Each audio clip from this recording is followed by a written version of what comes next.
Hello guys, back to my channel Ranjit Puja. ভালো আছে কেন বসে তোমাদের স্বাগত জানাই। তারপর রেসিপি নিয়ে চলে তোমাদের আজকে মা বানাবে রাজমা চিকেন। তা চলো তুমি দেখতে থাকো। তো রাজ চিকেন করার জন্য আমি রাজমাটা সিদ্ধ করে নিচ্ছি। এই যে রাজমা, হাত দিয়ে দিচ্ছি। রাজমাটা আমি সিদ্ধ করে নেবো। তো আর একটু জল দিয়ে দিচ্ছি, ওটা আমি এঁটে দিলাম।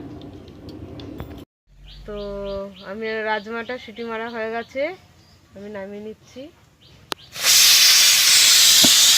কড়াটা বসিয়ে দিলাম। আমি কড়াতে আমি কড়া গরম হয়ে গেছে, তেল দিয়ে দিলাম।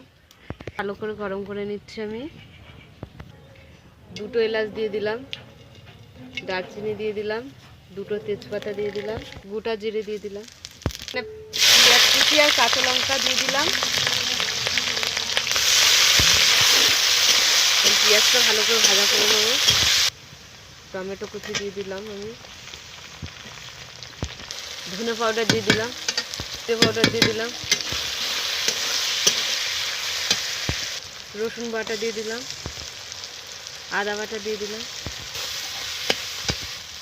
স্বাদ মতো নুন দিয়ে দিলাম, লাল লঙ্কা কাশ্মীর লঙ্কা দিয়ে দিলাম, হলুদ দিয়ে দিলাম। ভালো করে মশলাটা কষে নেব। সামান্য জল দিয়ে দিচ্ছি ভালো করে মশলাটা কষার জন্য। এটা কষা হয়ে গেছে, তেল ছেড়ে দিয়েছে। তো দেখো মশলা থেকে তেল ছেড়ে দিয়েছে। আমি এবার চিকেনটা দিয়ে দিচ্ছি।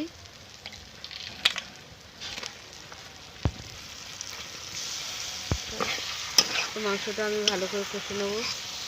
চিকেনটা যাই কষে এসছে, আর একটু কষবো। তো আমাদের চিকেনটা কষা হয়ে গেছে। তো আমি রাজমাটা দিয়ে দিচ্ছি এবারে। আমাদের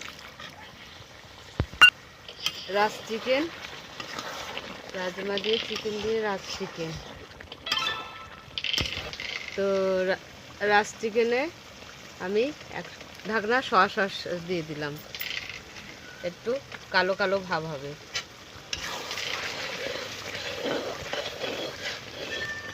তো আমি বাটার দিয়ে দিলাম।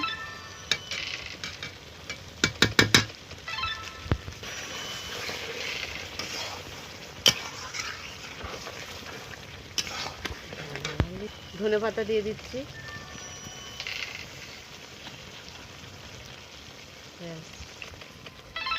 আমাদের রাজ চিকেন হয়ে গেছে, নামিয়ে নিচ্ছি।